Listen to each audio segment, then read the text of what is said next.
కొడంగల్ మాజీ ఎమ్మెల్యే పట్నం నరేందర్ రెడ్డికి కోర్టు షరతులతో కూడిన బెయిల్ ఇచ్చిందని ఐజీ సత్యనారాయణ తెలిపారు. విచారణ అనంతరం అన్ని ఆధారాలతోనే ఆయనపై కేసు నమోదు చేశామని అన్నారు. లగచర్ల ఘటనకు ముందు రోజే నరేందర్ రెడ్డి సురేష్ దాడి చేయాలని పథకం పన్నారని తెలిపారు. సురేష్ కావాలనే కలెక్టర్ దృష్టి మరల్చి గ్రామంలోకి తీసుకువెళ్లాడని చెప్పారు.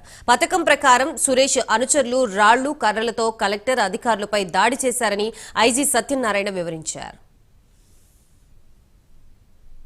తీసుకుంటాం రైతులు బేడీలు అనేది ఎట్టి పరిస్థితుల్లో వేసే ప్రసక్తే లేదు. ఎందుకంటే మా అందరి ఎస్పీలు మాది చాలా ఎన్నోసార్లు డీజీ గారు కాన్ఫరెన్స్ వీటిలో చెప్తారు. కాబట్టి ఇది కేవలం miscommunication. We think that Suresh is responsible for that enquiry is going on still.